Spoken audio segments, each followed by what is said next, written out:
Sebelumnya aku mau menyapa semuanya. Terima kasih sudah meluangkan waktunya untuk ikut sesi bersama MyEdusoft.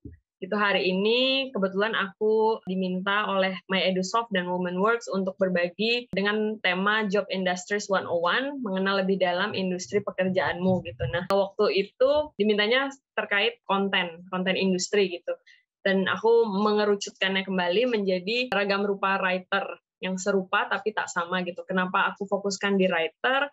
Karena sekarang tuh kalau misalnya mencari pekerjaan di bidang konten, di industri konten gitu, banyak banget jenisnya. Maksudnya ada yang mencarinya spesifik content writer, ada yang mencarinya UX writer, copywriter, dan ada yang nulisnya cuma writer aja gitu.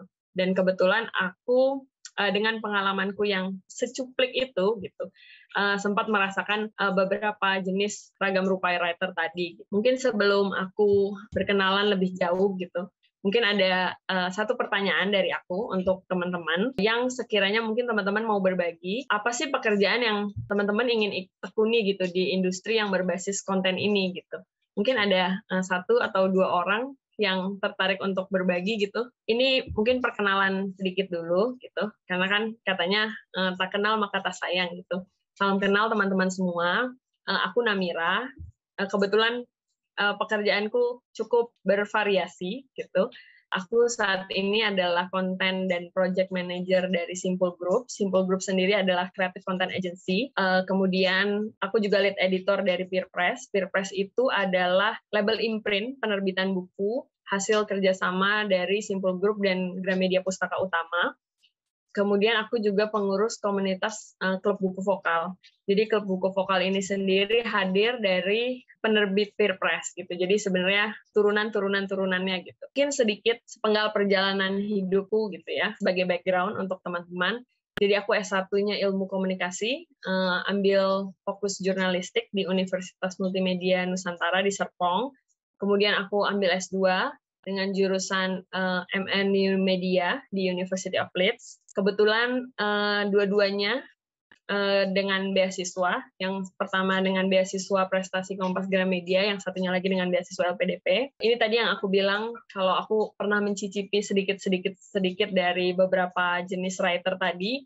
Aku pernah menjadi penulis lepas di Vimela.com, Selunjuk.com, Kompas.com, dan terakhir sebelum disimpul aku adalah wartawan di koran Kontan. Kemudian pernah merilis novel berjudul Rasa yang diterbitkan oleh Grasindo, dan sekarang ini aku bagian dari manajemen Simple Group, Peer Press, dan Vokal. Jadi kalau misalnya dimulai, mungkin sedikit ceritanya adalah aku dulu wartawan di media cetak di tahun 2014 sampai 2017 gitu.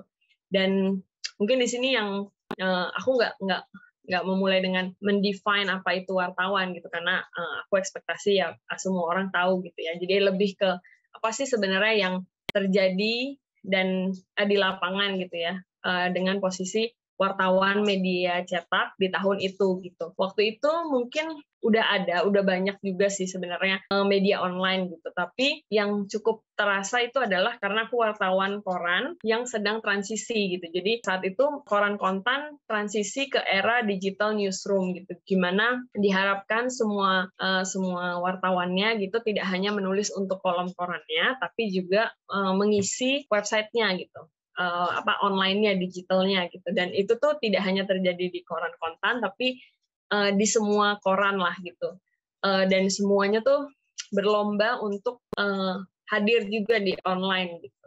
Dan itu tuh menciptakan aku sebutnya turbulensi ya. Maksudnya nggak yang goncangan gimana gitu, tapi terjadi goncangan lah di dalamnya gitu. Goncangannya tuh mungkin bukan di medianya gitu, karena ya kalau Kontan sendiri bagian dari Kompas Gramedia Group cukup stabil, tapi goncangannya itu hadir dari kita pekerjanya gitu. Karena kan kita tadinya hanya bertugas, misalnya kalau di Kontan satu orang bertugas mengisi 2 berita untuk 2 kolom di koran untuk besok gitu. Ya udah kita hanya fokus ngerjain cari berita untuk 2 kolom. Dan tapi begitu dia lagi transisi, aku merasakannya itu di tahun 2015-16 gitu ya.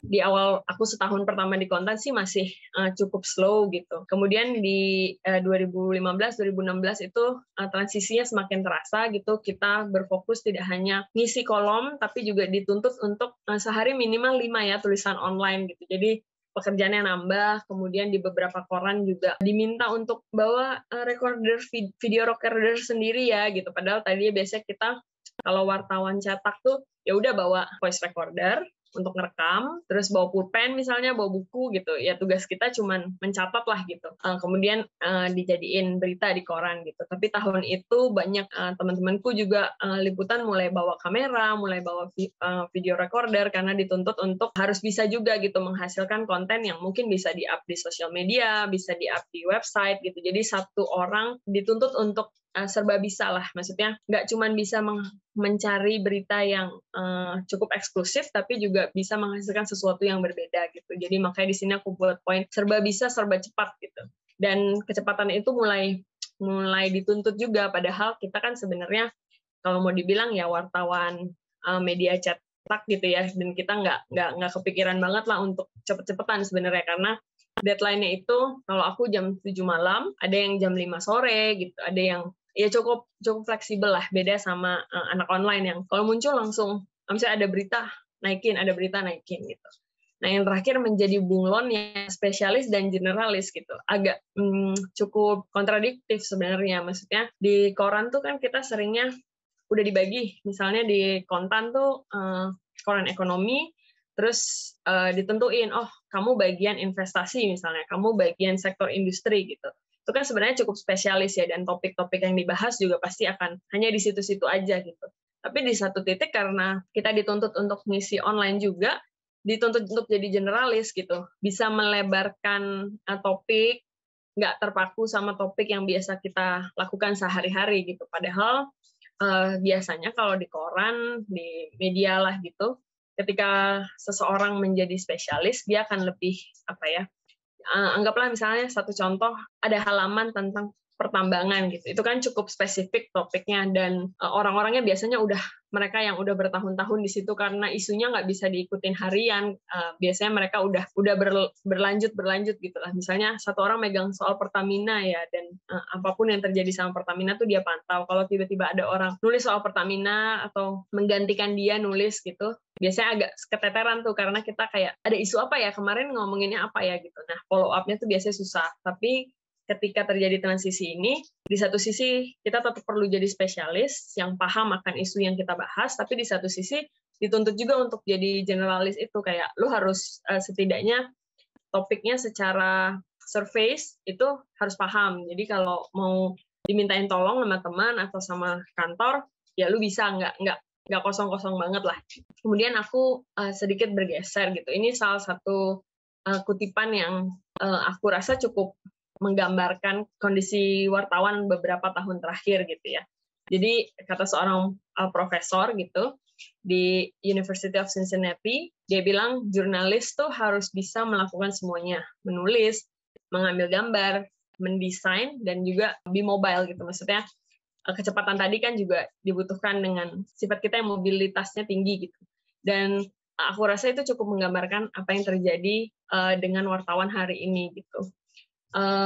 Kondisi di lapangannya sendiri, teknologi memungkinkan tuh semua orang jadi pencipta informasi gitu. Maksudnya berkaitan sama poinku yang ketiga, citizen journalist juga semakin berkembang gitu dengan pesat gitu, dan tidak lagi eksklusif berita atau informasi itu jadi punya wartawan aja. Misalnya kalau dulu misalnya kita mau tahu berita, oh ada kecelakaan di mana, ada apa di mana, kita nunggu breaking news di TV gitu. Tapi kalau sekarang kadang-kadang TV belum liputan, tapi sosial media udah bergerak gitu. Maksudnya orang-orang udah tahu, oh ada kecelakaan di tol mana, oh ada ini apa terjadi gitu. Yang kadang-kadang membuat wartawan tuh dituntut untuk serba awas gitu. Maksudnya kita juga perlu yang dipantau, nggak lagi cuman kalau dulu mungkin kita hanya fokus ke narasumber. Misalnya kalau di konten dulu ke perusahaan-perusahaan, ke brand-brand gitu. Nah kalau sekarang kita juga harus aware sama apa yang terjadi langsung di masyarakat gitu. Misalnya kita harus mantau Instagram, harus mantau Twitter, harus lihat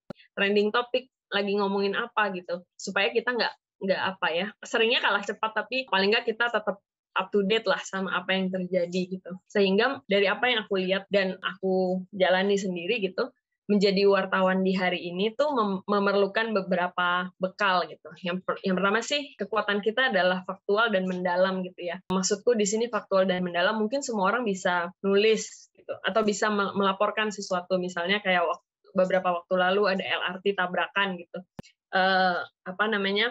Semua orang mungkin bisa posting, oh iya tadi lihat di dekat rumah saya, terus dia posting di Twitternya, di Instagramnya gitu. Tapi keunggulan seorang wartawan, dia bisa kontak KAI-nya, dia bisa kontak LRT-nya gitu. Maksudnya itu yang dinamakan, kita bilangnya sumber A1 gitu. Jadi kita tanya, jadi meminimalisir desas-desus, perkiraan gitu. Jadi kita tanya langsung ke sumber utamanya, apa akibat, misalnya apa yang terjadi dan gimana solusinya gitu. Jadi hal utama kita lah. Jadi kalau kita lihat sesuatu, kita aware ada informasi sesuatu yang beredar gitu, yang kita lakukan adalah mencari sumber utamanya untuk menjelaskan lah gitu. Kemudian mempertajam soft skill kritis, analitis, investigatif, dan perseptif gitu. Karena menurutku yang bisa kita lakukan, mungkin kita nggak bisa ngalahin kecepatan tadi mungkin citizen jurnalis gitu ya, tapi kita bisa punya nilai tambah dengan kritis tadi. Misalnya kalau ya tadi kayak misalnya ambil contoh yang LRT, oh kecelakaannya di mana, jam berapa, kita bisa nanyanya ke siapa gitu. Misalnya oh KAI, oh LRT gitu. Oke, terus siapa yang berkaitan, oh Kementerian Perhubungan gitu. Jadi kita kupas dulu layer per layer gitu. Jadi walaupun mungkin kita lebih lambat sepersekian menit gitu dari apa yang tersebar di sosial media, tapi kita punya layer yang lebih dalam, sehingga ketika orang membaca berita yang ditulis oleh wartawan itu mereka dapat sesuatu yang lebih dari apa yang mereka dapat di sosial media. Dan yang terpenting adalah networking. Maksudnya untuk bisa melakukan hal yang nomor satu tadi, yang perlu kita lakukan adalah membangun relasi sebaik mungkin dengan narasumber utama gitu, sehingga ketika sesuatu terjadi atau ketika ada hal yang menarik gitu, kita punya akses ke sana untuk mendapatkan informasi yang valid tadi. Nah, kemudian aku bergeser sedikit, yang paling sering orang tanyakan ke aku adalah, oh dari media kok pindah ke creative agency gitu, kenapa nggak terus jadi wartawan gitu. Karena kalau mau di flashback banget dulu dari SMP, SMA gitu, oh cita-cita aku jadi Najwa Shihab gitu. Terus beberapa tahun lalu cita-cita itu aku pupuskan gitu, karena aku melihat, oh kayaknya ini bukan karena aku merasa media massa akan luntur gitu ya, tapi aku melihat, oh ini orang bergeraknya ke arah mana gitu, dan aku ingin bergerak bersama itu. Jadi kenapa waktu itu memilih creative agency, karena aku melihat menulis itu nggak terbatas media massa aja gitu. Ada banyak medium saat ini yang bisa menampung para penulis gitu. Kemudian aku melihat kalau misalnya kerja di creative agency memungkinkan aku menjadi penulis di berbagai medium gitu, jadi multimedium, nggak cuma terpaku oh di koran aja gitu. Jadi aku bisa nulis untuk sosial media, aku bisa nulis untuk company profile gitu. Jadi aku bisa juga menyesuaikan dan menghasilkan konten-konten yang lebih bervariasi gitu. Karena waktu itu setelah 3 tahun ya aku merasa oh sudah cukup mengerti lah gitu. Maksudnya mulai terbaca gitu kalau di media, kalau jadi wartawan itu seperti apa gitu. Dan waktu itu di 2017 memang sedang getol-getolnya semua beralih ke digital gitu. Dan aku memutuskan kayak oke, kayaknya butuh step back dulu, aku sekolah lagi, mencari ilmu lagi, kemudian setelah selesai sekolahnya, aku merasa kayak mau apa lagi nih gitu. Maksudnya bisa kembali lagi jadi wartawan, tapi kok kayaknya di creative agency tuh aku punya peluang untuk mengasah kemampuan menulisku dengan medium yang lebih banyak lagi. Dan ini salah satu quotes yang cukup nyantol gitu di aku. Jadi Leo Burnett bilang, kalau menulis di medium yang lebih besar itu make it simple, make it memorable, make it inviting to look at, make it fun to read gitu. Dan aku tuh merasa si 4 make it ini tuh belum aku banyak lakukan gitu. Jadi kalau sebagai wartawan udah pasti yang ditulis harus data, data hard news gitu. Maksudnya data, apalagi aku kerja di kontan yang mayoritas tuh ekonomi gitu. Kemudian susah membuat itu simple, susah membuat itu memorable mungkin untuk halayak yang lebih luas gitu, dan lebih susah lagi untuk membuat itu menyenangkan dibaca gitu. Jadi aku melihat peluang itu ada kalau misalnya aku punya banyak medium untuk menulis dan bervariasi gitu. Tapi tentunya di dunia creative agency atau dunia agency sendiri ada beragam tantangan gitu. Misalnya tergantung banget nih pada klien dan brief gitu. Kalau dulu mungkin ada keleluasan sedikit gitu ketika jadi wartawan. Pagi-pagi ditanya lo mau nulis apa gitu. Kemudian aku bisa mengembangkan topik dari yang apa nih yang lagi rame hari ini, terus aku kembangkan, terus aku tulis sendiri, aku cari narasumber sendiri ya. Semua tuh bergantung sama kreativitas dan keinginan aku gitu. Gimana bisa-bisaannya si wartawan ini menjual beritanya ke redakturnya. Kalau redaktur yang ngebeli idenya, maka ya silahkan tulis gitu. Tapi kalau misalnya di agency, mayoritas tuh bergantung sama apa sih yang dimau kliennya, terus briefnya tuh kayak apa gitu. Walaupun memang tidak menutup peluang untuk berkreasi tadi ya. Cuman sudah ada nih kotaknya, tinggal gimana membuat si kotak ini tuh beda aja gitu. Nah, terus tantangan lainnya tuh kita tuh berlomba menghasilkan sesuatu yang berbeda karena klien tuh selalu pasti bilang, oh saya maunya beda, oh saya nggak mau yang biasa, oh saya nggak mau yang udah pernah, saya nggak mau yang itu aja gitu. Jadi kerjaan kita sehari-hari adalah mencari apa yang lagi tren, tapi diobok sedemikian rupa sampai itu menjadi sesuatu yang berbeda, yang menarik lah untuk klien itu gitu.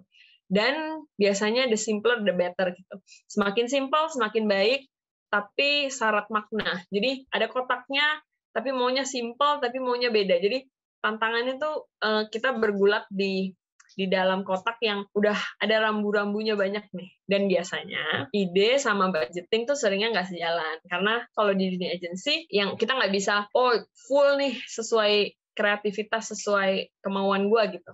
Karena pada akhirnya nanti ada tim dari AE, account executive tuh dia akan bilang, tapi budgetingnya segini gitu. Dan biasanya ide kita harus sejalan sama budgeting, yang mana biasanya tuh jadinya, harus di tone down, harus disesuaikan. Ada solusinya tentu, jadi set the boundaries gitu. Kalau aku dari awal, oke, briefnya apa, terus budgetingnya berapa, ya udah tuh akan jadi boundaries aku. Jadi kalaupun misalnya memang mau menghasilkan sesuatu yang berbeda, tetap nggak keluar dari garis itu. Gitu. Kemudian negosiasi ya, maksudnya kan tadi aku bilang bergantung banget sama klien dan brief gitu. Kadang-kadang briefnya masuknya misalnya hari Senin, terus dia bilang, oke, proposalnya ditunggu ya hari Rabu. Gitu. Kalau kita nggak pandai negosiasi, itu tuh akan jadi beban untuk kita sendiri, karena kita sebagai penulis tuh membutuhkan waktu yang cukup untuk bisa menghasilkan sesuatu yang berbeda gitu. Kalau kita nggak jago negosiasi, misalnya kayak, bisanya Kamis pagi nih gitu. Komunikasi sih ke kliennya, misalnya secepat ini kita cuma bisa ngasih satu alternatif, kayaknya kurang deh, mendingan nambah sedikit waktunya, tapi kita bisa kasih 2 alternatif gitu. Maksudnya buat mereka menunggu sedikit, tapi seolah-olah ketika mereka menunggu sedikit tuh kita bisa ngasih yang lebih gitu. Jadi kayak worth the wait buat mereka. Kemudian 3 hal yang harus terus dilakukan, belajar, berjejaring, dan berkreasi gitu. Maksud aku, kalau misalnya ada kelas apa gitu, misalnya how to win your clients wants gitu misalnya. Atau misalnya, gini nih caranya supaya ide lu terjual gitu. Ada kelas-kelas seperti itu ya, aku akan ikut gitu. Maksudnya, biasanya tips-tips dari orang yang pernah melakukan itu akan menjadi sesuatu yang berguna gitu, karena applicable di lapangannya. Terus berjejaring sama aja sebenarnya sama di wartawan. Apa yang aku punya, kontak-kontak yang dulu aku punya sebagai narasumber aku, tetap aku nurture gitu, supaya mana tahu misalnya dulu narasumber aku Unilever gitu. Terus hari ini aku kerja di creative agency ya, mana tahu aku bisa menawarkan gitu sama Unilever, mau nggak butuh apa gitu, nanti bisa dibantu servisnya sama agensiku gitu. Kemudian berkreasi itu sih, karena biasanya dikasih brief, terus mereka menyerahkan ke kita, itu saatnya kita kayak bermain-main sih, kayaknya gue lihat ini di mana, terus kayaknya menarik deh, mungkin bisa dicoba di sini gitu. Itu saatnya kita mencoba apa yang kita pengen coba. Kemudian yang terpenting sih punya ciri khas gitu, atau diferensiasi diri lah dari orang lain gitu. Mungkin salah satu yang paling sering aku jual gitu adalah, aku kuat di long form writing gitu, karena aku dulu dibesarkan dari menulis di media, di koran gitu, yang mana tulisannya panjang-panjang, Nah, itu aku jadikan ciri khas gitu. Mungkin rata-rata sekarang orang, oh gue jago copywriting, oh gue jago content writing gitu, yang cukup jualan gitu. Keunggulan gue adalah ketika lo minta tulisan yang panjang, di situ kekuatan gue, kemudian riset, kemudian networking, narasumber, misalnya punya narasumber, keberanian untuk melakukan wawancara tatap muka gitu. Hal-hal yang kamu punya gitu, yang berbeda dari orang lain, itu dirawat, dilatih terus, sampai akhirnya ketika misalnya perusahaan kamu ditawarin untuk kayak, gue mau buat majalah nih, gini-gini. Nah, jadi si tim atau yang punya perusahaan atau tim AE kamu, dia akan ingat kayak, oh si A nih, dia punya kekuatan di sini gitu. Jadi ketika kamu punya ciri khas dan diferensiasi diri tadi, akan lebih mudah diingat oleh orang lain gitu. Kalau misalnya mereka butuh sesuatu, ya dia akan nyari kamu. Lalu mungkin sedikit perbandingan gitu. Gimana sih kultur kerja di media dan agency itu gitu. Misalnya kalau di media, kayak tadi deadline-nya bergantung jenis medianya. Kalau online mungkin bisa dibilang deadline-nya paling lama 30 menit sampai 1 jam setelah dia dapat informasi. Atau kalau misalnya koran, naik cetaknya itu biasa tengah malam, jadi deadline-nya itu biasanya jam 6, jam 7. Terus mungkin kalau TV bisa beberapa hari, tergantung dia mau masuk di tayangan yang mana. Kalau creative agency, deadline-nya tuh nggak datang dari perusahaan kita sendiri, tapi datang dari kebutuhannya klien seperti apa, dan sejauh mana AE-AE di agency itu mampu menegosiasi dengan klien untuk menghasilkan deadline-deadline tadi. Jadi deadline-nya tuh nggak in-house, tapi justru datang dari kliennya. Kemudian kalau di media, mungkin sehari-hari penuh sama liputan gitu, kemana, ketemu siapa, wawancara gitu. Kalau misalnya di creative agency ya ketemu orang juga, tapi meeting, pitching gitu. Kemudian kalau di media, pagi-pagi aku tuh listing berita, oh misalnya waktu itu aku sempat lama nulis valuta asing gitu, oh listing berita aku, oh hari ini rupiah melemah nih karena dolar lagi kuat, apa segala macam, itu listing berita aku pagi-pagi. Tapi kalau creative agency, pitching ide tanpa jam gitu, maksudnya nggak selalu pagi-pagi gitu, karena kalau di media udah pasti jam 8 pagi aku ditanya menulis berita apa, tapi kalau di creative agency ya bisa tergantung jadwal meetingnya aja, kadang-kadang pitchingnya bisa pagi banget, kadang-kadang bisa ya jam 7 malam baru mulai meeting, jadi mulai pitching ide malam-malam gitu. Kemudian kalau di media, mostly ya udah pakem gitu ya, karena media gitu.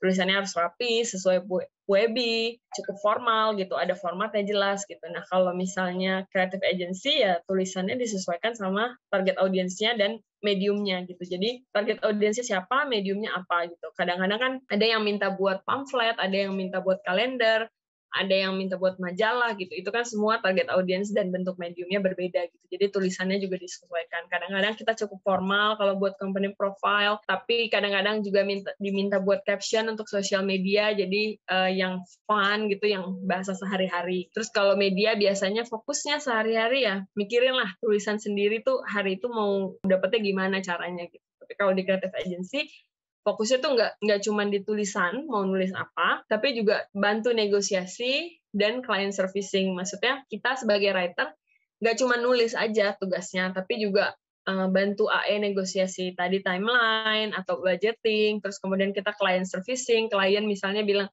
duh saya kurang serak nih sama ini, tapi misalnya itu revisi udah yang ketiga kali gitu untuk satu konten yang sama. Part of client servicing adalah, oh ya udah saya coba rework lagi ya gitu, yang mana untuk membuat si klien ini cukup puas sama service dari agensi kita, dan dengan harapan ya someday kalau dia butuh sesuatu lagi ya dia akan balik ke agensi kita gitu. Kemudian yang terakhir, biasanya kalau di media kan yang tadi kayak aku bilang udah diplot ya di deck atau kompartemen apa gitu. Misalnya kalau yang gampang-gampang kayak di Kompas, oh ada wartawan ekonominya, ada wartawan nasional, ada wartawan lingkungan hidup, ada wartawan lifestyle gitu. Mereka ya bekerja untuk halamannya masing-masing. Tapi kalau di agency, seringnya writer itu ya bunglon, harus bisa mengerjakan semua project yang tadi aku bilang. Mungkin dalam satu hari, pagi aku buat caption, siang aku buat artikel panjang untuk company profile. Agak sore aku ngerjain copywriting untuk kalender gitu. Itu kan semua jenis tulisannya berbeda, terus kemauan kliennya berbeda. Jadi aku harus pagi aku jadi anak gaul Jaksel buat caption semi Inggris Indonesia. Siang aku harus jadi semi wartawan karena buat artikel cukup panjang gitu. Terus agak sore aku harus bisa menjual sesuatu lewat kata-kata yang singkat supaya kalendernya nggak cuma sekedar dipajang aja di kamar, tapi dibaca juga gitu. Jadi satu hari bisa jadi content writer, bisa jadi wartawan, bisa jadi copywriter gitu. Terus kalau mau ditarik kesimpulan gitu, kalau berkarir di industri berbasis konten, terutama copy ya teks gitu, penting untuk terus mau berkembang dan mencicipi banyak hal gitu.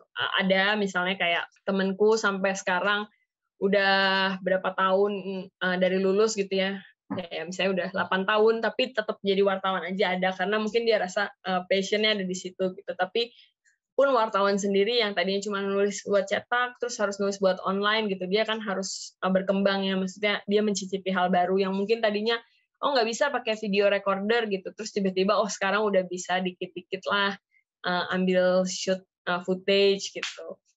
Atau ya kayak aku tadi misalnya, oh kayaknya cukup deh gitu, misalnya di media massa, kayak pengen nyobain medium yang lain, pengen nyobain jenis tulisan yang lain gitu. Itu kan sebenarnya keinginan untuk mencicipi banyak hal gitu. Karena industri konten itu tuh kayak ya karena sangat bergantung sama teknologi ya. Sistem informasi dan alur komunikasi kita kan bergantung sama teknologi.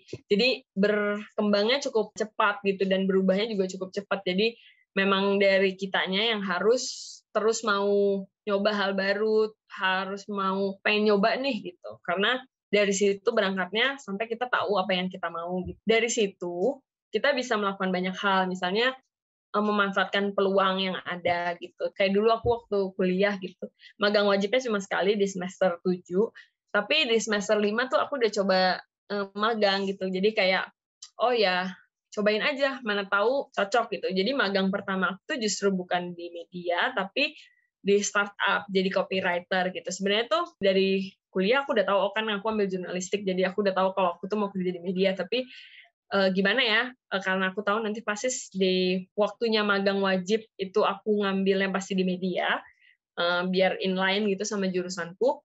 Karena semester 5 nggak wajib, tapi liburan cukup panjang, aku memutuskan kayak, oh ya ini saatnya aku nyobain jadi copywriter kali, gimana rasanya gitu. Jadi kan ada kesempatan yang kita manfaatkan gitu. Atau ambil resiko sih, jadi kayak sebenarnya waktu aku tuh transisi ke agensi tuh nggak ujuk-ujuk pulang dari S2 terus tahu oh mau kerja di agensi, enggak. Jadi waktu di akhir masa aku di koran, terus beberapa bulan sebelum aku berangkat untuk S2, itu aku melihat ada tawaran kerja dari agensi yang aku kerja sekarang, sebenarnya untuk jadi freelance gitu. Terus waktu itu aku mikir apakah aku manfaatin waktu gitu, aku mau berangkat bulan Agustus, apakah aku resign bulan Agustus banget gitu, habis itu langsung berangkat, atau enggak gitu. Jadi ada resiko yang aku ambil, so aku kayak, oh ya udahlah, sekalian aku istirahat sebentar gitu sebelum sekolah lagi, aku resign dari bulan Juni gitu. Dan kebetulan aku melihat ada kesempatan untuk jadi freelance itu dan aku ambil gitu. Jadi makanya di situ yang sudah diperhitungkan, karena setiap risiko yang mau diambil jangan asal ambil. Kalau menurutku tetap harus diperhitungkan baik buruknya gitu dan dampaknya ke kita tuh seperti apa. Kemudian jadikan aja itu nilai tambah gitu. Maksudnya dengan iseng-iseng aku nge-apply ke kantorku yang sekarang itu sebagai freelance, terus setelahnya kan pas lagi kuliah ditanya, lu tertarik nggak untuk gabung gitu, lanjut gitu. Padahal waktu itu abis sekolah aku juga belum tahu mau kerja apa, di mana gitu. Ternyata peluangnya datang kan karena aku merasa oh resiko yang aku ambil tepat dan aku jadi punya nilai tambah. Atau mungkin ya walaupun aku berkarir jadi wartawan, tapi aku punya sedikit background copywriter karena ya tadi itu kayak cobain aja magang jadi copywriter gitu. Itu kan hal-hal yang sebenarnya bisa jadi nilai tambah juga. Oh, gue wartawan, tapi gue bisa kok copywriter. Gitu. Nah, ini sedikit yang aku tanamkan gitu. Yang aku ambil lah dari sekian waktu bekerja di industri konten gitu. Sekarang tuh semua konten. Maksudnya di sosial media orang berebut menghasilkan kontennya, terus di mana-mana orang buat konten gitu.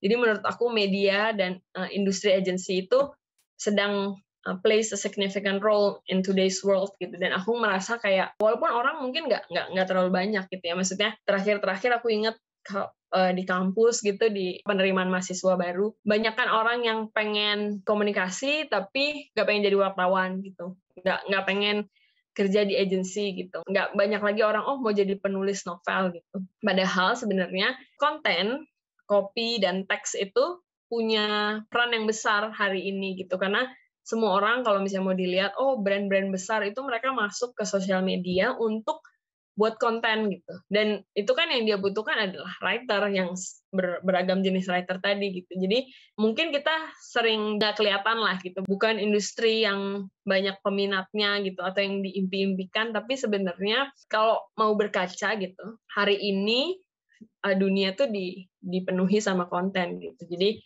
kesempatannya tuh gede banget. Opportunity di industri ini tuh tinggi gitu. That is why menurut aku there's a room for everyone gitu. Maksudnya ada mungkin orang yang kayak aku, oh pengen jadi wartawan gitu. Ya media sekarang banyak banget, dan karena kemudahan teknologi tadi, orang tuh bisa buat medianya sendiri dengan gampang gitu. Terus mungkin kalau jadi jurnalis atau reporter, aku nggak boleh jelasin, mungkin kalau untuk content writer itu gampangnya orang-orang yang menulis sesuatu untuk memberi nilai tambah ke pembacanya. Mungkin dia agak mirip sama wartawan ya, dia nulisnya cukup long form gitu, tapi sebenarnya yang dia lakukan biasanya kalau misalnya dibutuhkan content writer itu biasanya kerjaannya tuh mirip berkaitan sama brand, perusahaan gitu. Gimana caranya meningkatkan kepercayaan dari si pembaca ke perusahaan atau brand tersebut gitu. Nah, biasanya tulisannya tuh munculnya dalam bentuk artikel, microblogging gitu. Jadi ada misalnya perusahaan apa punya blog, itu biasanya diisi sama content writer, terus atau ngisi website gitu kan, atau deskripsi produk atau media sosial, itu juga biasa dikerjakan oleh content writer.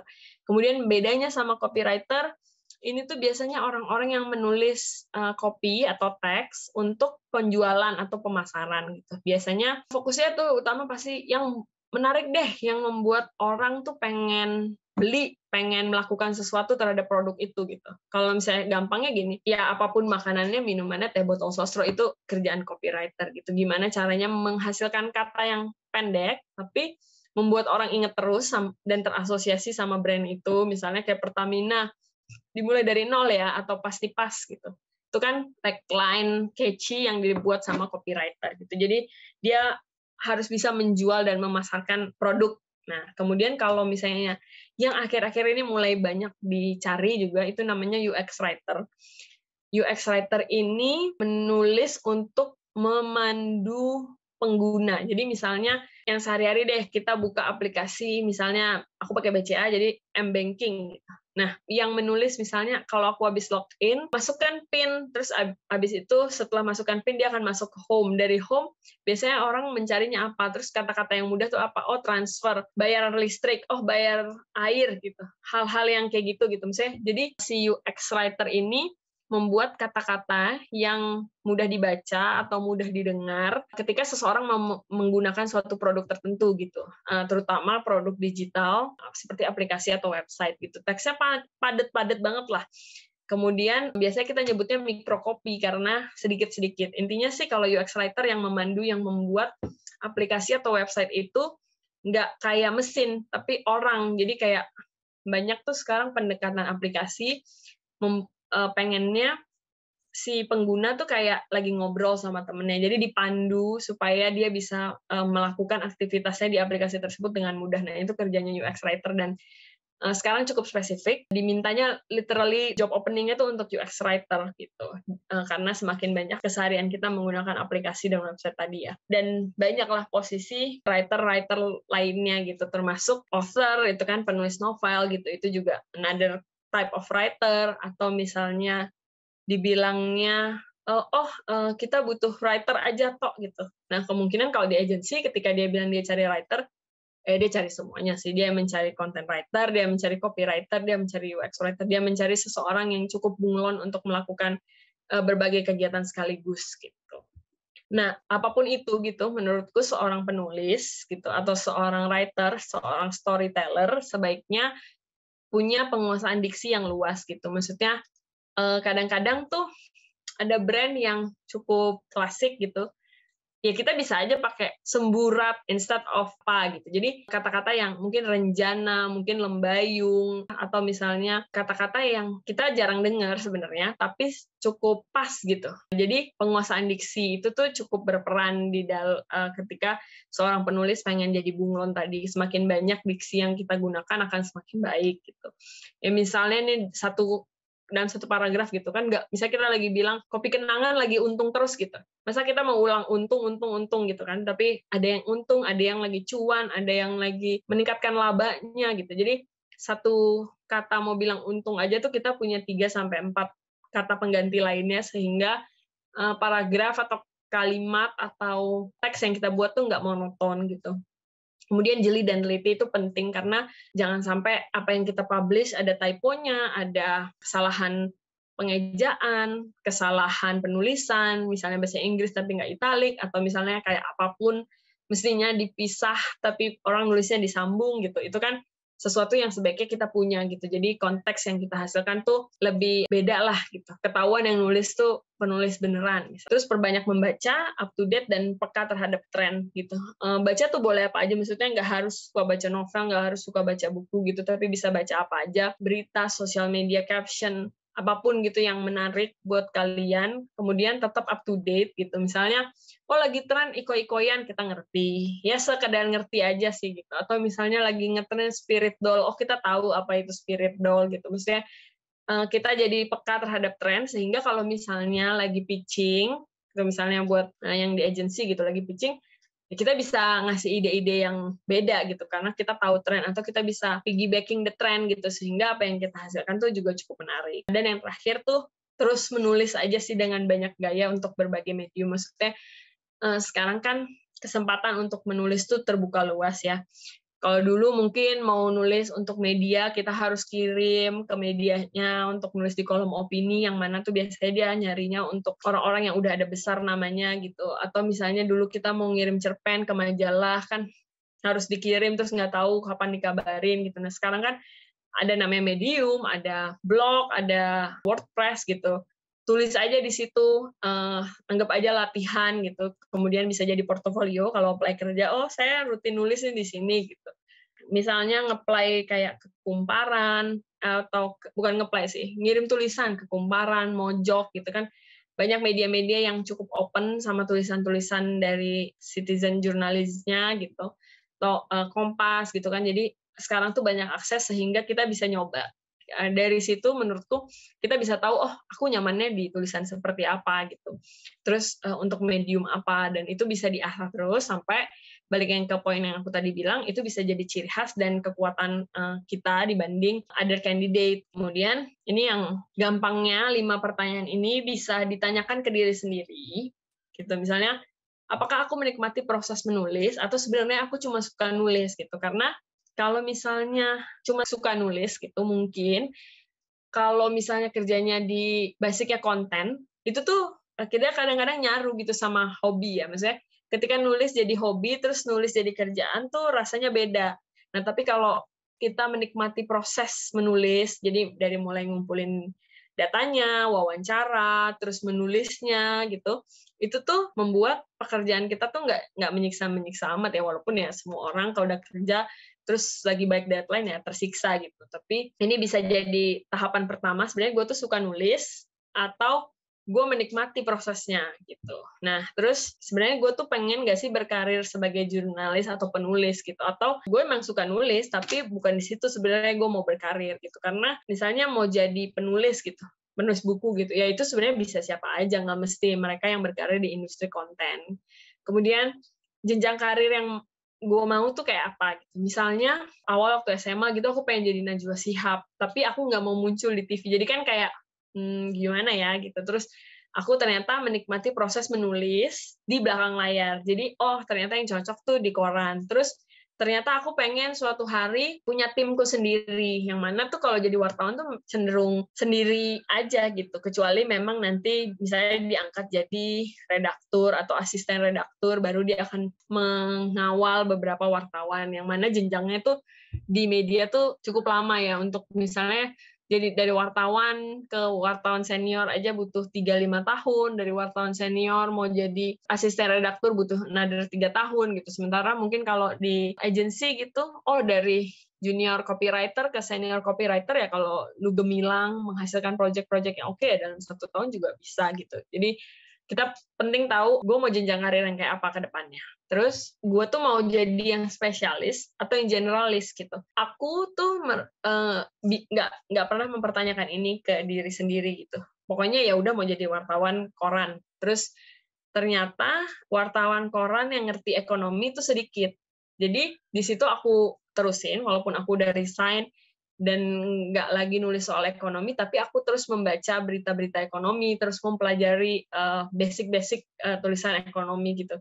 Jadi aku memposisikan diri aku kalau misalnya aku pitching ke klien, gue wartawan dulu di koran ekonomi dengan pengetahuan basic ekonomi yang seperti ini gitu. Aku nggak sepenuhnya spesialis tulisan ekonomi, tapi menjadikan diri aku tuh punya sesuatu lah gitu, nilai tambah karena nggak semua orang bisa atau nggak semua orang paham sama isu ekonomi, terutama ekonomi makro dan mikro gitu. Itu hal yang kamu perlu tahu, kamu tuh mau jadi spesialis atau generalis. Generalis juga nggak masalah sih, kayak aku mungkin gitu, nggak gitu jago untuk jadi UX writer gitu, nggak fasih karena biasanya long form. Tapi ada temenku, dia nulis long form bagus gitu, dia buat writing micro copy kayak untuk UX writer itu juga bagus, buat copywriting untuk sosial media juga bagus. Jadi dia nggak memposisikan diri dia spesialis apa-apa, tapi gue bisa semuanya. Gitu. Sementara kalau aku, mungkin karena di nurture-nya di koran, kalau teksnya terlalu pendek, itu agak cobaan gitu. Kayak karena biasanya menulis tuh panjang, tiba-tiba cuma dikasih, 2 kata ya, kayak apa nih, bahkan judul aja dulu di koran bisa sampai maksimal 7 kata gitu. Jadi kayak, ini lebih pendek dari judul gitu. Jadi itu yang kamu perlu tahu juga. Kemudian yang terakhir, sebenarnya lu tuh seneng nggak sih sama rutinitas atau sebenarnya menikmati perubahan gitu? Karena mungkin kalau misalnya jadi wartawan tuh sebenarnya cukup rutin ya. Maksudnya walaupun tiap hari yang diliput beda, kunjungannya kemana-mana beda, ketemu orang beda, tapi itu rutinitas. Pagi buka WhatsApp, terus listing berita, terus cari berita, terus nulis, terus pulang. Tapi kalau misalnya jadi kerja di agency gitu, kayak yang aku bilang tadi, pagi aku bisa pitching, terus siang aku bisa berangkat ke percetakan ngelihat hasil cetakan buku. Di situ aku harus cukup mengerti gitu sama teknis percetakan. Terus nanti sore aku balik lagi, tapi aku mau meeting soal kalender. Jadi hari per hari itu nggak bisa ditebak dan harus terus belajar gitu. Jadi itu bisa jadi awalan, maksudnya apakah mau kerja di media, apakah mau kerja di agensi, atau mau di mana gitu. Jadi itu tuh bisa jadi awalan. Kalau memang senang sama rutinitas, ya mendingan cari yang nggak surprising amat gitu, kayak agensi gitu. Atau misalnya bisa dicari tahu agensinya agensi apa. Kalau sekarang kan kantorku sosial media dikerjain, company branding juga dikerjain gitu. Tapi kan sekarang juga ada yang perusahaan agensi khusus sosial media agency. Jadi ya udah ngurusinnya sosial media campaign aja gitu. Yang kayak gitu-gitu cukup membantu gitu untuk kita tahu kita tuh mau abis kuliah mau kemana. Lalu kalau udah tadi udah bertanya ke diri sendiri, udah kebayang field-nya akan seperti apa, mulainya dari mana gitu. Menurutku tetap sama, manfaatkan berbagai kesempatan, jadikan itu ajang untuk trial and error, gitu. Maksudnya, ya mana tahu kalau misalnya gue kirim ke media, tulisan gue naik, atau nggak naik, berarti kan ada evaluasi yang bisa kita lakukan untuk diri sendiri. Terus, karena kita senang nulis dan merasa kemampuan kita ada di tulisan, ya tulis aja terus di mana aja, mau di Medium, mau dikirim ke media, mau kirim cerpen, mau buat apa, pokoknya tulis aja terus-terusan gitu. Karena dari situ kamu akan menemukan gaya tulisan kamu. Atau misalnya, gue lebih suka long form, gue lebih suka soft news, gue suka feature gitu. Itu kan akan bisa ditemukan kalau kamu terus menulis gitu. Jadi ada orang yang lebih senang nulis fiksi, ada orang yang lebih senang nulis feature kayak jalan-jalan keliling kota tua, kamu bisa menemukan apa gitu. Atau misalnya kamu memang lebih senang kasih aja data gitu. Jadi itu bisa ketahuan kalau kamu sering menulis gitu. Kemudian cari pengalaman, maksudnya kayak tadi mungkin kalau di kuliahan magang wajibnya cuma sekali, kalau ada waktu panjang, ya coba aja magang atau freelance. Sekarang tuh banyak yang mencari freelance. Jadi coba aja freelance, coba aja jadi penulis lepas, ikut aja lomba menulis atau bergabung dengan komunitas gitu. Dari situ jejaring juga semakin banyak kan. Nah, jangan lupa semuanya tuh direkam. Maksudnya tuh misalnya punya blognya dijaga, atau punya mediumnya diurus gitu. Jadi, atau misalnya kirim tulisan ke media, taunya naik. Jangan lupa di screenshot atau linknya di save gitu, karena suatu hari itu bisa jadi portofolio kamu untuk nge-apply kerja.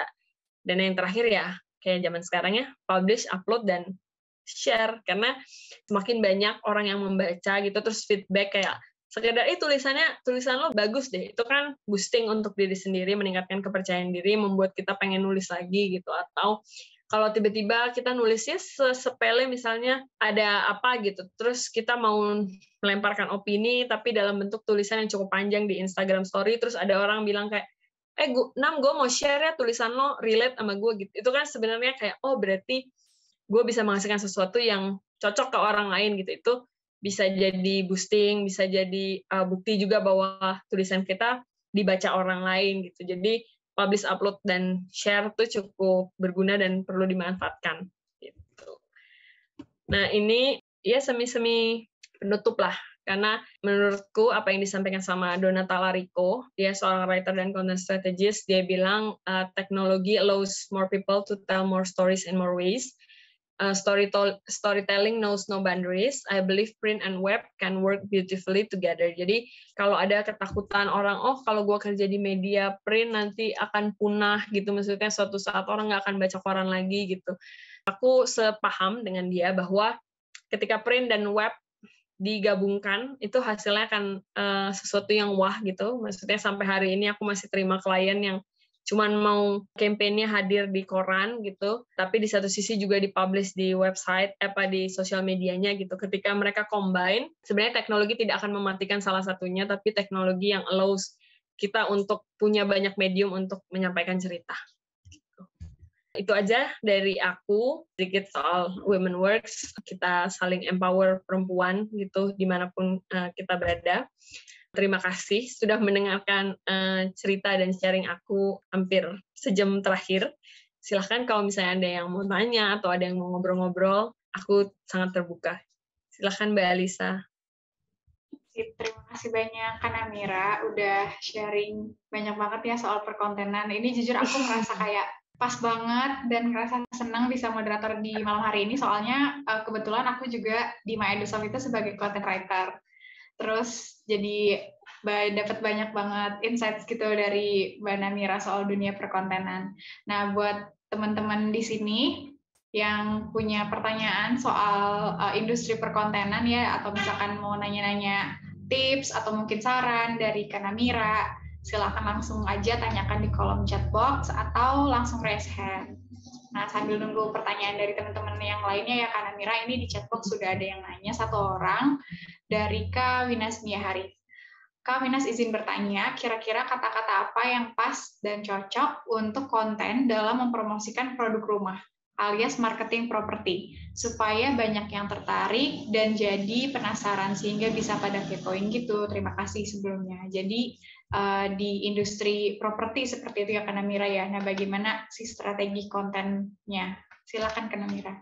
Ya, terima kasih Winas untuk pertanyaannya. Jadi memang setiap industri itu pendekatannya beda-beda ya. Maksudnya ada industri yang F&B itu kan gampang ngejualnya ya. Misalnya tunjukin aja makanannya, minumannya, orang udah tertarik ya.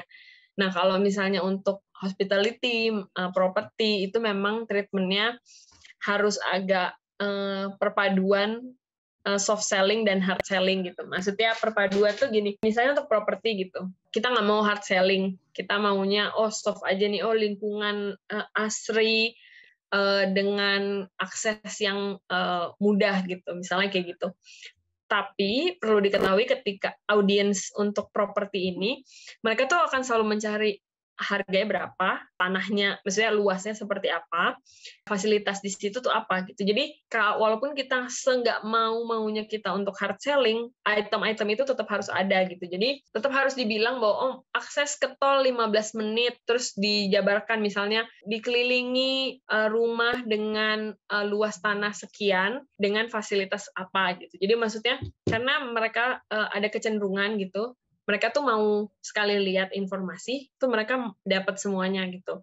Jadi kita bisa jual mungkin misalnya kayak sekarang ada beberapa apartemen yang pet friendly, itu boleh. Maksudnya kita cari angle-angle yang berbeda tetap boleh. Misalnya kita jual rumah kecil, tapi misalnya kayak Pak Citra Maja gitu kan, lokasinya jauh. Jadi yang kita jual adalah the new way of living misalnya gitu. Tapi tetap harus dijual juga bahwa aksesnya mudah, harganya terjangkau gitu. Jadi si audiens ini karena dia mau beli properti, dia mau tahu aja sekali lihat, gue langsung tahu ini harga segini, luasnya segini, lokasinya di mana gitu. Kadang-kadang yang tricky tuh kita nggak mau misalnya ngasih tahu lokasinya di mana gitu ya.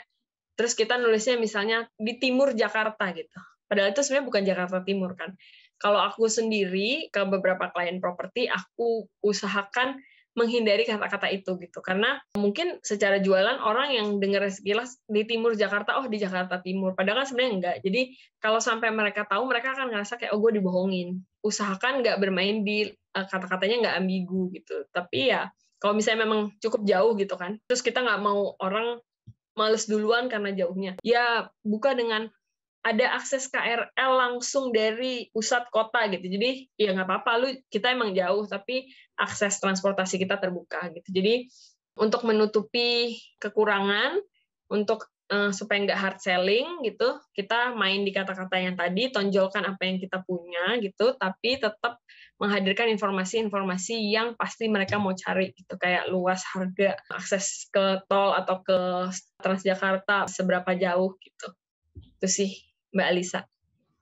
Iya, seperti itu ya Kak Wina, semoga menjawab. Jadi karakteristik tadi udah dijelasin lumayan detail juga ya, karakteristiknya konsumen di bidang properti itu seperti apa, dan mereka prefernya untuk dapetin informasinya yang seperti apa di iklan-iklan atau di konten-konten soal marketing properti. Semoga menjawab pertanyaannya Kak Winas. Ini ada lagi nih Kak yang udah raise hand, Kak Rani Kudo, sepertinya mau tanya langsung ke Kak Namira. Silahkan Kak Rani Kudo. Boleh, thank you ya. Aku punya 2 pertanyaan nih Kak, terkait jurnalisme sama nanti satu lagi adalah terkait agensi. Jurnalismenya aku mau nanya, kan maksudnya tadi juga ada dibahas sama Kak Namira juga bahwa jurnalisme itu kita bakal diprotin gitu kan kalau misalnya kita jurnalisme. Tapi kan di jurnalisme sendiri kan plotnya banyak tuh, ada yang dari segi lifestyle, dan ada juga yang hard news kayak ekonomi atau politik. Apakah skill-nya transferable? Dalam arti kata kalau misalnya kan kalau dari posisi aku saat ini aku merasa hard news tuh kayaknya intens sekali gitu kan, aku nggak mau hard news, tapi aku punya lifestyle aja. Lifestyle kan lebih kayak there's always something you can write about lifestyle gitu setiap hari-harinya. Tapi apakah dari segi progression, apakah kalau aku di lifestyle terus tuh lama-lama aku malah apakah kita bakal bisa maju lebih ke depannya atau malah lebih stagnan karena ya itu aja gitu. Sedangkan kalau ekonomi kan is more like current affairs, jadi knowledge-nya transferable. Jadi dari seseorang yang jadi wartawan ekonomi atau wartawan politik itu there's always room somewhere else, mungkin bisa menjadi kedepannya bisa menjadi consultant, kedepannya bisa menjadi someone else in a different industry gitu. Satu itu dari segi career progression. Keduanya yang dari segi content agency. Tadi kan Kak Namira bilang kalau misalnya di agency itu kita dituntut jadi lebih kreatif kayak bunglon gitu kan. Nah, tapi at the same time we are working based on clients needs, jadi client servicing gitu. Apakah dengan kita mengikuti clients brief, client needs itu bukannya malah, nggak tahu sih, mungkin karena aku belum berpengalaman juga, tapi bukannya malah bakalan limit our creativity gitu ya Kak ya, karena we are only going to work based on briefnya apa gitu. Oke. Thanks. Silakan dijawab. Oke. Makasih Mbak Rani pertanyaannya. Aku coba jawab satu-satu ya. Untuk yang journalism itu kan emang dan biasanya kalau misalnya kita ke koran atau website gitu yang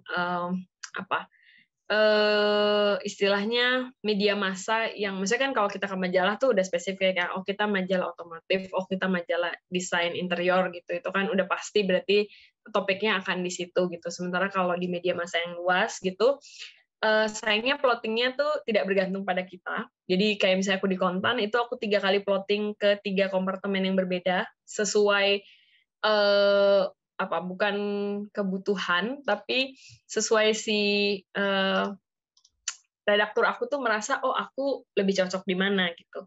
Nah sebenarnya mau kita di lifestyle mau di ekonomi gitu, menurutku tantangan dan peluangnya tuh tetap ada gitu. Misalnya kayak tadi benar sebenarnya yang Mbak Rani bilang, oh kalau yang di ekonomi gitu karirnya tuh cenderung lebih luas gitu karena banyak temanku juga sekarang jadi humas atau jadi corporate secretary dari perusahaan-perusahaan yang tadinya tuh narasumbernya gitu dan dia dirasa oh punya basic knowledge nih untuk si perusahaan itu gitu karena dia biasa ngerjain soal ekonomi dan tahu update si perusahaan itu gitu. Tapi di satu sisi teman-temanku yang kerja di lifestyle itu juga punya kesempatan yang sama, cuma memang industrinya yang berbeda. Jadi misalnya dia biasanya ngikutin tentang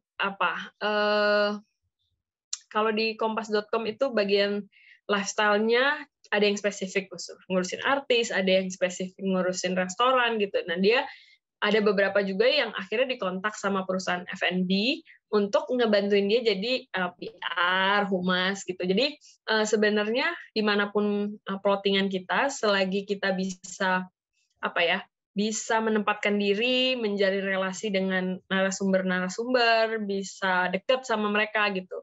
Peluang kita untuk itu tetap terbuka gitu. Dan apakah skill-nya transferable?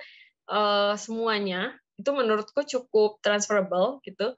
Dan biasanya sebelum kita, jadi di awal aku di Kontan itu aku di industri aku megang properti 4 bulan. Terus kemudian 4 bulan kemudian aku dicobain di investasi, megangnya industri juga. Jadi industri tapi fokusnya investasi gitu. Misalnya yang satu industri ngomongin misalnya Indofood buka pabriknya buat apa, sama siapa, bla bla bla gitu. Yang satu ngomongin berapa sih investasi ke pabriknya, berpengaruh nggak sama laporan keuangannya gitu. Nah, terus aku digeser lagi ke investasi yang ngomonginnya mata uang, komoditas gitu. Nah, ternyata di situ aku ditahan cukup lama karena dirasa cukup fasih dan mampu mengembangkan topik gitu. Jadi semua yang dari awal tadi aku geser sampai ke pos aku yang terakhir itu skill-nya walaupun topiknya beda-beda, tapi skill yang dari A, B, C itu membantu aku menjadi aku yang kemudian di tahun ketiga udah bisa ngembangin topik aku sendiri jauh di luar deskku, tapi tetap menghasilkan berita yang menarik gitu. Jadi sebenarnya kalau skill transferable, terus semuanya masing-masing punya kesempatan untuk berpindah gitu. Jadi kalau untuk journalism tuh sebenarnya cukup fluid dan beberapa misalnya kalau kayak di lifestyle, tahu-tahu ada media baru kayak Net atau sekarang Si Today gitu, tiba-tiba mereka diminta karena misalnya kalau dulu di lifestyle dia biasa nulis yang tren masa kini, terus Snap tiba-tiba hadir sebagai televisi masa kini, terus mereka dicolek kayak bantuin kita dong jadi produser gitu. Maksudnya cross media gitu, dari koran ke atau dari online ke TV atau dari TV jadi redaktur di online itu memungkinkan juga dan tidak memandang dari mananya gitu. Atau misalnya kayak dulu di Kontan tuh sempat waktu awal buka kata data banyak banget yang pindah ke sana, atau buka CNBC banyak banget yang pindah ke sana terus naik jadi editor gitu padahal tadinya wartawan biasa. Itu juga mungkin terjadi gitu. Tinggal pintar-pintarnya kita melihat peluang dan kita maunya geser kemana gitu. Semoga aku tadi menjawab, tapi kalau tadi kurang clear nanti Mbak Rani boleh nanya lagi atau di counter.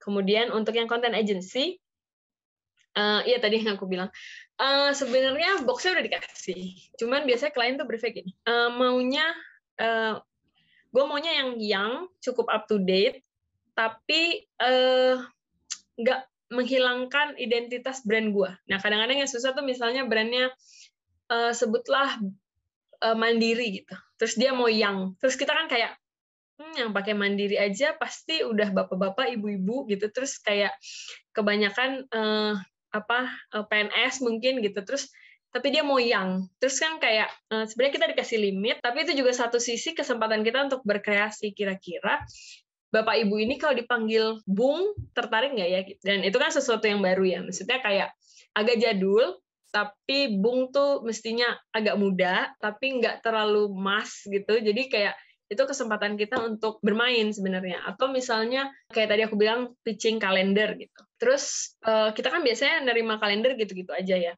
Terus dia cuma bilang, pokoknya kita mau ngirim kalender ke klien menonjolkan produk kita. Gitu. Misalnya briefnya kayak gitu. Disesuaikan sama keadaan sekarang yang lagi pandemi COVID. Nah, itu kesempatan kita untuk misalnya, oh ya udah pakai ilustrasi aja gitu. Misalnya kita brainstorm sama tim desain, sama AE, sama tim kreatif di kantor. Terus, oh ya udah kita mau buat kalender pakai ilustrasi. Terus kita buat cerita, ada tokoh utamanya. Si tokoh utamanya keliling Indonesia. Terus dia sambil mencoba makanan-makanan di seluruh Indonesia. Misalnya kliennya brand makanan gitu, yang punya beberapa merek makanan gitu. Terus bisa dia makan di mana, terus dia hadir brandnya di meja makannya gitu. Itu kan sebenarnya tergantung kita mau berimajinasi seliar apa dan berkreasi seperti apa, tapi ya tetap di dalam koridor yang mereka buat. Jadi sebenarnya briefnya mereka itu bisa kita jadiin koridor aja supaya ide dan kreativitas kita juga nggak meledak-ledak sampai keluar jalur gitu. Jadi justru sebenarnya brief tuh enak. Jadi ibaratnya kalau kita mau pergi nih dari Jakarta ke Bekasi gitu, kan kita punya banyak akses nih, misalnya bisa naik KRL, bisa lewat tol, bisa naik bus, bisa ngeteng gitu misalnya. Nah, klien brief itu dia yang bilang, yaudah lewat tol. Nah, jadi tinggal kasih, misalnya bukan lewat tol, misalnya naik kereta gitu. Nah, tinggal kreativitas kita aja, oh mau naik dari Manggarai, langsung ke Bekasi, gue mau iseng lewat Tanah Abang, nanti baru gue transit di Manggarai, baru gue cari lagi gitu. Maksudnya, jadi si client brief itu membuat kita tahu koridornya mau kemana, tinggal kitanya aja yang berkreasi menyesuaikan supaya kita nggak keluar dari koridor. Gitu. Itu sih menurut aku, sekiranya menjawab pertanyaan Mbak Rani nggak? Ya, makasih ya Kak Namira ya. Iya, sama-sama Mbak Rani. Yes. Terima kasih banyak nih Kak Namira udah jawab pertanyaannya Kak Rani. Jadi menurutku jam terbangnya Kak Namira kelihatan banget sih dari tadi cara jawabnya. Soalnya kayak kok kepikiran gitu ya, mulai dari brief yang awalnya mungkin aku juga pada awalnya sama nih sama Kak Rani mikirnya kalau brief itu kan pasti limiting our creativity. Tapi ternyata ngedengar penjelasan dari Kak Namira tadi jadi kebuka gitu pikirannya bahwa oh enggak, sebenarnya brief itu bukan untuk limiting our creativity, tapi justru dari situ kita bisa mengembangkan imajinasi dan juga kreativitas kita gitu. Untuk teman-teman yang lain, silakan ada yang ingin bertanya lagi sama Kak Namira soal industri perkontenan. Iya betul.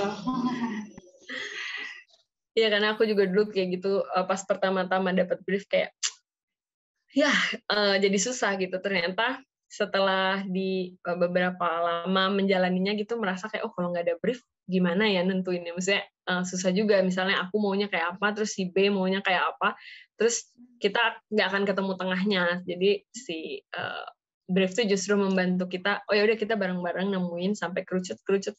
Jadi ide juga nggak kayak barbar banget gitu.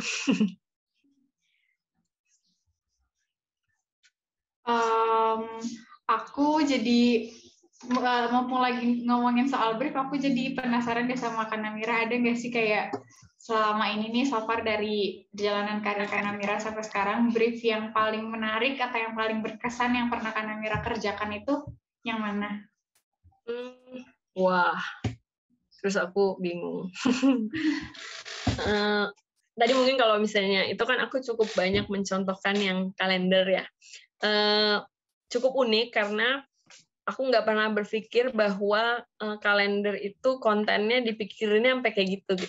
Karena kayak yang aku bilang tadi, aku termasuk orang yang kayak, oh kalau ada kalender tuh aku seneng ngebacainnya, apalagi kalau ada teksnya. Tapi nggak pernah kepikiran bahwa kalender itu dimaksudkan untuk punya cerita dan jadi medium untuk jualan lah, atau media komunikasi dari si brandnya gitu.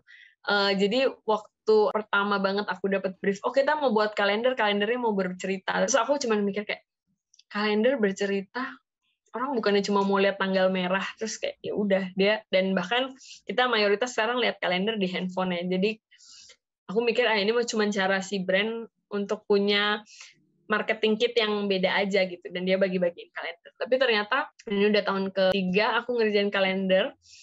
So aku merasa, oh ternyata si kalender itu juga bisa jadi saatnya kita, maksudnya aku kalau ngerjain kalender tuh sampai aku pernah buat kalender itu di ya tadi aku bilang dibuat ada satu karakter terus dia keliling Indonesia, itu jadi kayak, oh aku jadi kayak buat cerpen sebenarnya. Jadi dari brief yang, oh kita mau kalender yang ngebuat produk-produk kita muncul tapi klien juga bacanya seneng gitu. Terus pas kita hadir dengan, oke kita buatin karakter, terus kita buatin cerita fiksinya dia jalan-jalan keliling Indonesia, tuh aku merasa kayak, oh semi kayak buat pagelaran ya, teater gitu, maksudnya ada ceritanya, ada alurnya, si ini dari sini kemana. Terus waktu itu mikirin kayak, nggak mungkin dong dia jalan dari Aceh terus tiba-tiba dia udah nyampe Jawa Tengah, kan berarti dia harus ngelewatin, oh berarti dari Aceh mungkin dia geser dulu kali ke tengah lewat Bangka, dari Bangka dia ke Jakarta dulu baru nanti sampai ke Jawa Tengah gitu. Jadi yang kayak gitu-gitu tuh juga melatih kita untuk riset lah gitu, bahwa nggak asal buat cerita, bahwa kalender tuh nggak cuma sekedar yang ditaruh aja gitu, bisa jadi sarana jualan yang menarik kalau misalnya si kliennya juga cukup terbuka sama ide-ide. Jadi kayaknya kalau ditanya brief yang cukup menantang waktu itu aku kalender. Terus karena teksnya pendek ya, jadi kayak aku mikir kayak kalau nulis di kalender terus ceritanya panjang, ntar orang mau lihat nggak ya? Karena fokus utamanya kan tetap harus di tanggalan itu gitu. Dan ternyata ya di situ tantangannya, terus ternyata menyenangkan. Jadi kalau misalnya ditanya brief soal kalender itu pekerjaan yang cukup aku tunggu-tunggu tiap tahun. Jadi kalau misalnya ada brief kalender aku kayak, oh ini enak nih, apalagi yang mau dicoba gitu. Thanks for sharing Kak Namira. Itu juga jadi apa ya, menarik juga gitu kok kepikiran untuk bikin cerita tapi di kalender gitu kan. Jadi thank you udah sharing itu.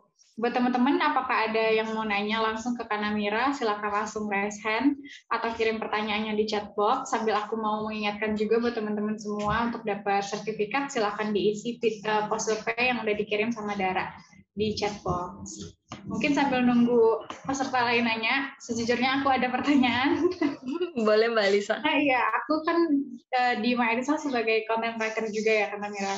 Tapi belum lama, jadi kayak ini benar-benar karir pertamaku dan benar-benar baru kali ini juga kita explore dunia tulis-menulis gitu. Sebelumnya aku belum tahu kalau misalkan mau kerja jadi writers dan lain sebagainya, jadi ini benar-benar something new gitu buat aku. Tapi belakangan ini juga aku sedang explore copywriting gitu, menulis untuk ads dan lain sebagainya gitu. Nah, tapi yang aku masih bingung itu aku masih belum tahu nanti ke depannya itu akan fokus di yang mana gitu loh. Apakah tadi kan Namira sempat mention juga soal generalis dan juga soal spesialis. Nah, itu aku mau tanya soal itu, kayak kira-kira apa aja sih yang perlu kita konsiderasi untuk memutuskan ke depannya mau fokusnya di mana gitu. Oke.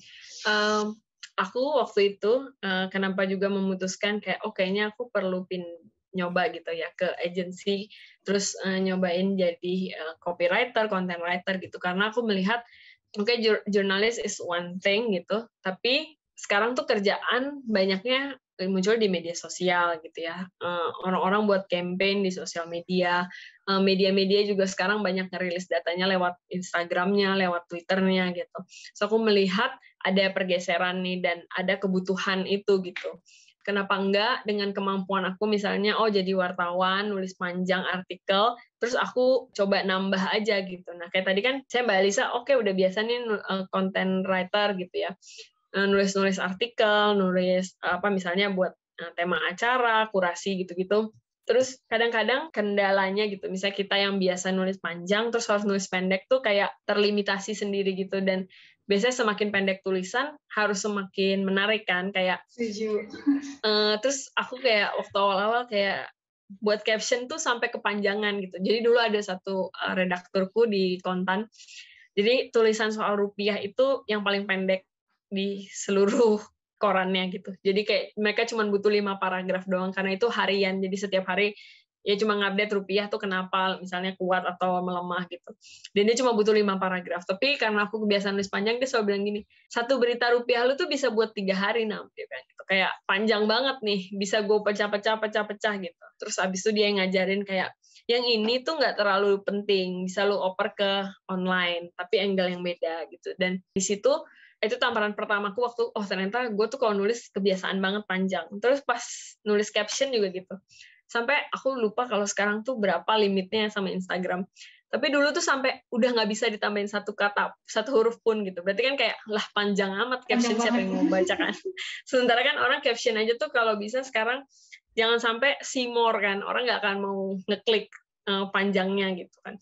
Nah yang kayak gitu. Nah terus kita melihat semakin kesini orang mau bacanya semakin pendek. Orang mau dalam sekali baca dia langsung bisa lihat intinya apa gitu. Karena orang nggak punya waktu untuk baca panjang-panjang. Orang mau bacanya tuh dari handphone gitu ya. Yang mana kalau udah sekali scroll tuh udah cukup panjang. Dia nggak akan mau dia sampai kayak 3-4 kali scroll gitu kan. Nah itu membuat aku sadar bahwa ada kebutuhan seperti itu. Jadi mungkin kalau buat Mbak Lisa, kalau Mbak Lisa merasa oke, yang content writer nih gue udah cukup paham nih. Gue cobain jadi copywriter. Atau yang sekarang justru sedang banyak-banyaknya aku lihat tuh yang UX writer itu ya. Karena si kita misalnya sebagai orang yang biasa nulis panjang, itu punya kemampuan untuk bernarasikan, menceritakan proses gitu.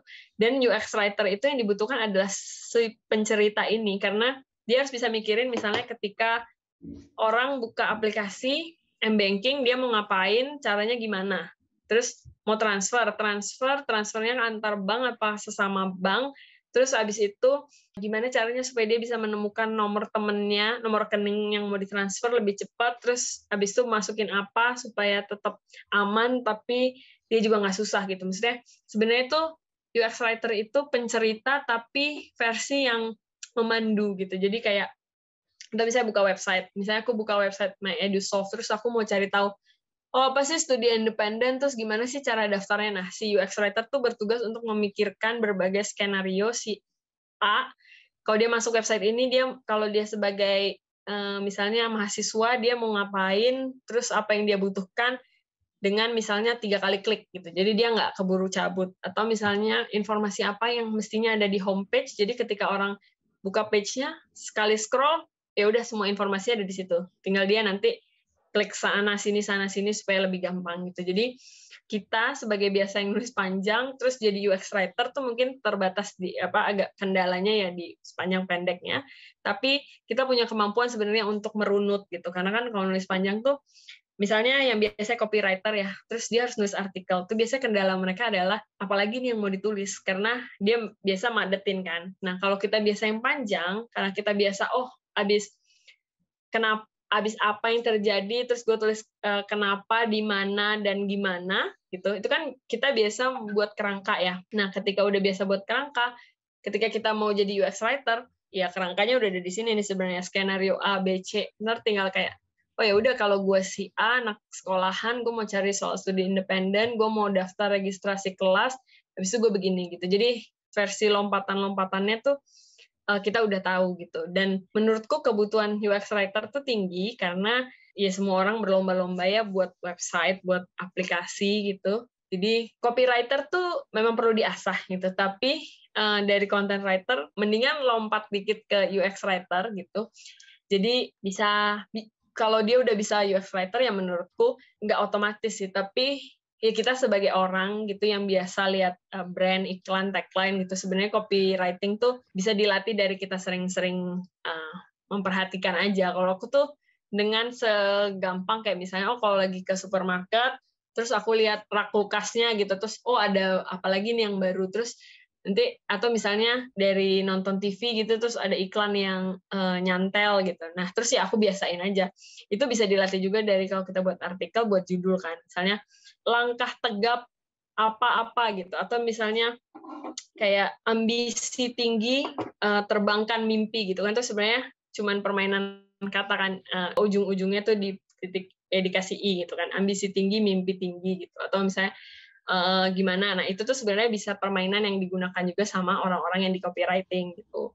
Jadi itu bisa dilatih sembari, tapi kalau untuk UX writer justru itu tempatnya kita untuk nyoba hal baru kalau kita tuh udah biasa nulis artikel yang cukup panjang gitu. Oke. Sip. Makasih banyak karena Mira udah kasih banyak masukan. Aku jadi tahu nih kalau misalkan kayaknya emang perlu maksimalin jadi content writer dulu, karena ini bisa jadi kesempatan aku buat maksimalin nulis yang well structured gitu ya Kak, dari awal sampai akhir, dan dari situ nanti biar enak ketika mau explore di bidang writing yang lain seperti itu. Makasih banyak Kak Namira. Ini by the way, mohon maaf sekali buat teman-teman semua dan juga Kak Namira, kita udah 90 menit ternyata. Lebih juga dikit, nggak kerasa ya. Sebenarnya aku masih ada banyak pertanyaan. Bisa aku gampang diakses Instagramku di Namira DN kalau mau tanya-tanya apa gitu silahkan. Nah, oke. Mungkin juga teman-teman yang lain ada yang belum sempat nanya atau belum kepikiran pertanyaan, tapi setelah masterclass hari ini selesai baru kepikiran pertanyaan, nanti bisa tanya ke Kak Namira kali ya, tadi di Instagramnya Kak Namira. Kalau aku sih sepertinya akan beneran nanya karena bisa senang banget akhirnya ada seseorang yang enak untuk diajak konsultasi gitu, seperti itu. Jadi teman-teman semua, kita udah sampai nih di penghujung acara masterclass pada malam hari ini. Oke teman-teman semua, aku sebagai moderator pada masterclass malam hari ini sekali lagi mau ngucapin banyak banget makasih ke Kak Namira udah share banyak banget soal industri, terutama industri perkontenan ya teman-teman. Semoga teman-teman yang lain juga dapat banyak manfaat dari masterclass pada malam hari ini. Sebelum kita menutup masterclass pada malam hari ini, adakah closing statement atau pesan dari Kak Namira yang ingin Kak Namira sampaikan ke teman-teman semua? Pesannya ya, kadang-kadang dulu aku waktu awal kuliah suka merasa kayak, aku bisanya cuma nulis nih gitu. Maksudnya ada orang yang bisanya apa gitu. So aku merasa, ya semua orang tuh bisa nulis gitu. Tapi ternyata seiring berjalannya waktu, mungkin semua orang bisa menulis gitu. Tapi nggak semua orang bisa menikmati proses menulis, karena menurutku tulisan tuh perlu diisinya tuh dari si orang yang nulisnya. Ketika yang nulisnya menikmati prosesnya, hasilnya tuh akan beda sama orang yang ya udah sekedar menulis gitu. Jadi ketika memang kita suka menulis, apapun tulisan yang kita hasilkan di medium apapun, curahkan apa yang kita rasakan di dalamnya gitu, karena setiap tulisan yang hadir lewat rasa, yang dibangun lewat rasa, itu hasilnya akan lebih mengena ke siapapun yang membacanya gitu. Buatlah tulisannya tuh punya dampak yang nggak cuman, saya orang kan cuma mikir, kalau tulisan punya dampak tuh tulisan yang serius. Enggak sih. Semua tulisan tuh bisa memberikan dampak, karena dampaknya tuh bisa macam-macam, bisa menyenangkan, bisa menggugah, bisa membuat orang merasa nggak sendiri gitu. Maksudnya, yang ditulis bener nih, gue juga merasakan hal yang sama gitu. Dampak itu sih, maksudnya ketika kita nulislah untuk diri sendiri, karena kalau kita sendiri aja udah malas bacanya, ya berarti orang lain juga akan merasakan hal yang sama gitu sih. Semangat teman-teman. Terima kasih banyak Kak Namira. Sekali lagi semoga apa yang Kak Namira sudah sampaikan dan tadi diskusi kita juga bermanfaat ya buat teman-teman semua. Saya sebagai Alisa mohon pamit undur diri. Semoga kita bisa bertemu di masterclass selanjutnya. Terima kasih banyak Kak Namira dan teman-teman semua. Selamat malam. Makasih semuanya.